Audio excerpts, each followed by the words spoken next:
Hi అండి, నమస్తే. నేను మీ Shanti. Welcome back to my channel Shanti's vlogs.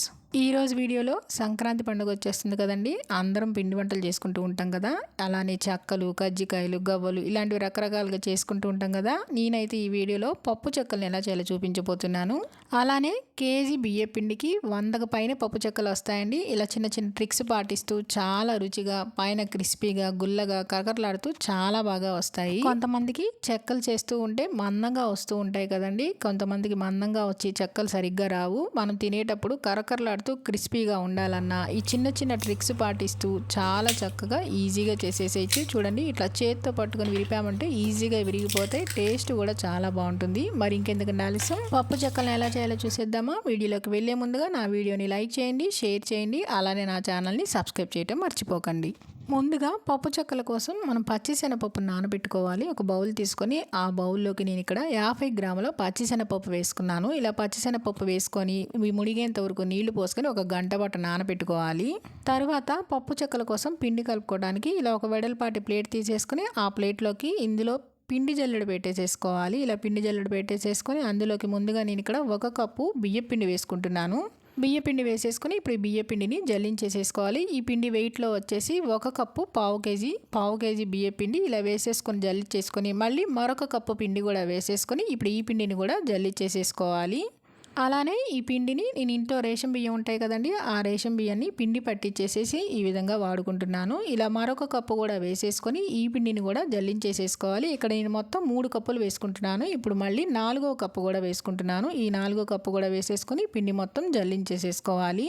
నేను ఇక్కడ మొత్తం 4 కప్పుల బియ్య పిండిని జల్లించుకున్నానండి. మొత్తం ఇది కేజీ బియ్య పిండి. ఇలా కేజీ బియ్య పిండి జల్లించేసేసుకొని ఇప్పుడు ఈ పిండిలో రుచికి సరిపడినంత ఉప్పు వేసేసుకోవాలి. అలానే ఇందులోనే ఒక పెద్ద స్పూన్ కారం కూడా వేసుకోవాలి. తర్వాత 1 స్పూన్ జీలకర్ర కూడా వేసుకోవాలి. జీలకర్ర వేసేసుకొని ఇప్పుడు ఇందులోనే మరొక స్పూన్ నల్ల నువ్వులు వేసుకుంటున్నానండి. మీకు కావాలంటే తెల్ల నువ్వులైనా వేసుకోవచ్చు. ఇలా నువ్వులు వేసేసుకొని ఉప్పు, కారం, జీలకర్ర, నువ్వులు ఇవన్నీ కూడా పిండిలో బాగా కలిసేలా కలిపేసేసుకోవాలి. పిండి అంతా ఇలా కలిపేసేసుకొని ఇప్పుడు ఇందులో నేను ఇక్కడ ముందే 50 గ్రాముల బటర్ని తీసుకొని ఆ బటర్ని కరగపెట్టానండి. ఇలా 50 గ్రాముల బటర్ని కరిగించి ఇందులో సగం మాత్రమే వేసుకోవాలి. ఎక్కువ కూడా వేసుకొని అవసరం లేదు. ఇలా సగం బటర్ వేసేసుకొని బటర్ అంతా కూడా ఈ పిండిలో బాగా మిక్స్ అయ్యేలాగా కలిపేసుకోవాలి. అలానే మీరు బటర్కి బదులు నూనెైనా, నెయ్యైనా సరే వేసేసుకోవచ్చు. పిండంతా బటర్కి బాగా పట్టి ఇలా చేత్తో మనం ముద్దలా చేసామంటే ముద్దలా అవ్వాలన్నమాట. అప్పుడు బాగా కలిసిందని ఇలా పిండంతా కలిపేసేసుకొని ఇప్పుడు ఇందులో మనం ముందే నానబెట్టుకున్న పచ్చిశనగపప్పు ఉన్నాయి కదా, ఆ పచ్చిశనగపప్పుని నీళ్ళన్నీ వంపేసేసి ఈ పచ్చిశనగపప్పు మొత్తం పిండిలో వేసేసుకోవాలి. పచ్చిశనగపప్పు అంతా వేసేసుకొని ఇప్పుడు ఈ పచ్చిశనగపప్పు అంతా పిండిలో బాగా కలిసేలా కలిపేసేసుకోవాలి.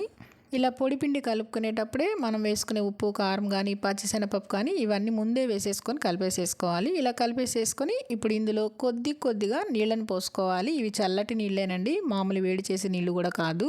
ఇలా కొద్దిగా నీళ్లు పోసేసుకుంటూ పిండిలో బాగా ఈ నీళ్ళని బాగా మిక్స్ అయ్యేలా కలిపేసేసుకున్నాక మళ్ళీ రెండోసారి మళ్ళీ పోసేసుకొని నీళ్ళని కలుపుకోవాలి. ఒక్కసారి నీళ్ళు అనేవి ఎక్కువ పోసుకోకూడదు. నీళ్ళు అనేది ఎక్కువ పోసుకుంటే పిండి అనేది పలచనైపోతుంది. పిండి అనేది మరీ ఎక్కువగా గట్టిగా ఉండకూడదు, అలాని పలచగా ఉండకూడదు. అలాని చపాతీ పిండిలా కూడా కలుపుకోకూడదు. పొడి దాడుతూ ఇలా మనం చేత్తో పట్టుకున్నామంటే మనకి ముద్దగా గట్టిగా ఉండాలి పిండి అనేది.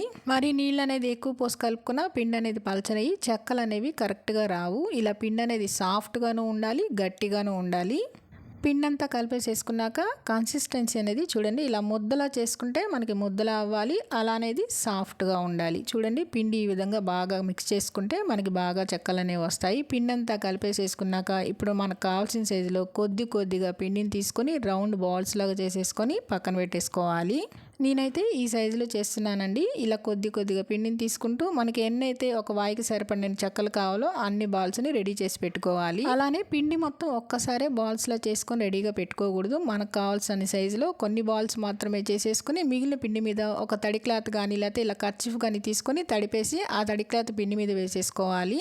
అప్పుడు పిండి అనేది ఆరిపోకుండా ఉంటుంది. ఇప్పుడు స్టవ్ మీద డీప్ ఫ్రైకి సరిపడా ఆయిల్ పెట్టేసుకోవాలి. ఆయిల్ పెట్టేసేసుకొని మరొక పక్క ఇలా పూరి ప్రెస్ ఉంటుంది కదండి, ఇలా పూరి ప్రెస్ తీసేసుకొని దీని మీద ఒక పాలిథిన్ కవర్ కానీ లేకపోతే ఇలా ఆయిల్ ప్యాకెట్ కానీ ఇలా కట్ చేసుకొని తీసుకోవాలి. నేనైతే ఆయిల్ ప్యాకెట్ తీసుకొని కట్ చేసుకున్నాను. ఇలా ఆయిల్ ప్యాకెట్ తీసుకొని రెండు వైపులా కట్ చేసుకొని రెండు వైపులా కొద్దిగా చేత్తో ఆయిల్ రాసి ఇప్పుడు ఒక్కొక్క పిండి ముద్దను తీసేసుకొని ఇలా సెంటర్లో పెట్టేసి పైన మళ్ళీ ఇలా కవర్తో కవర్ చేసేసేయాలి.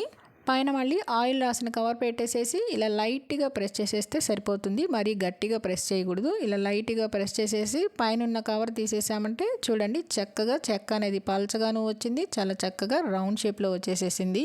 ఇలా రెడీ చేసేసుకున్నాక ఒక వెడల్పాటి తడి క్లాత్ తీసేసుకొని ఆ క్లాత్ మీద మనం రెడీ చేసుకున్న చెక్కలన్నీ వేసేసుకోవాలి. ఇలా తడి క్లాత్ మీద వేసేసుకుంటే మనం నూనెలో వేయించుకునేటప్పుడు చెక్కలు అనేవి ఆరిపోకుండా చక్కగా పొంగుతూ వస్తాయి.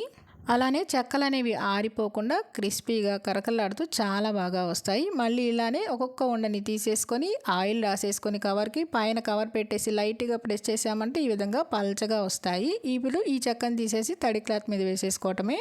ఇలానే మనకు కావాల్సినన్ని చెక్కల్ని రెడీ చేసేసుకొని ఒక వాయికి సరిపడా రెడీ చేసేసుకొని మనం ఆయిల్లో ఫ్రై చేసేసుకోవటమే. ఇప్పుడు ఆయిల్ కూడా చక్కగా వేడెక్కిందండి. ఆయిల్ వేడెక్కిన తర్వాత మంటని లో టు మీడియం ఫ్లేమ్లో అడ్జస్ట్ చేసేసుకొని ఇప్పుడు ఒక్కొక్క చెక్కని ఆయిల్లో వేసుకోవాలి. ఇలా ఆయిల్కి సరిపడన్ని చెక్కలు వేసుకోవాలి. చెక్కలు వేసిన తర్వాత వేసిన వెంటనే తిప్పకుండా గరిటెతో ఇక్కడ నేను చూపించే విధంగా ఇలా పైన చెక్కల మీద ఆయిల్ని వేసుకోవాలి. మనం పూరి వేసేటప్పుడు ఆయిల్ వేస్తాం చూడండి, ఆ విధంగా చెక్కల మీద ఆయిల్ వేసుకున్నామంటే చెక్కలు అనేవి చక్కగా పొంగుతూ వస్తాయి.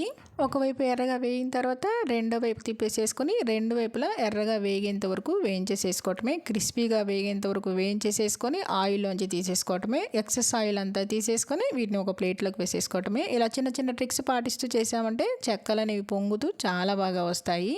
ఇలానే మిగిలిన చెక్కలన్నీ వేసుకోవటమే. చెక్కలు వేసిన వెంటనే కదపకుండా పైన ఇలా ఆయిల్ వేసుకుంటూ రెండు వైపులా కాల్చుకొని తీసేసుకోవటమే. అంతేనండి, ఎంతో టేస్టీగా కరకరలాడుతూ కేజీ పిండికి 100 చెక్కల పైన అయినాయి. చాలా బాగా వచ్చినాయి. చూస్తూ ఉంటేనే తినాలనిపిస్తున్నాయి కదండి. చాలా బాగా వచ్చినాయి. పల్చగా కరకరలాడుతూ క్రిస్పీగా భలే రుచిగా ఉన్నాయండి. మీరు కూడా తప్పకుండా ఈ చెక్కల్ని ట్రై చేయండి. ట్రై చేసి మీకు ఎలా వచ్చినాయో కింద కామెంట్ రూపంలో తెలియచేయటం మర్చిపోకండి. అలానే పప్పు చెక్కల వీడియో నచ్చితే లైక్ చేయండి. మీ ఫ్రెండ్స్కి రిలేటివ్స్కి షేర్ చేయండి. సబ్స్క్రైబ్ చేయండి. మరిన్ని అప్డేట్ కోసం కిందన్న బెల్ ఐకాన్ని క్లిక్ చేయండి.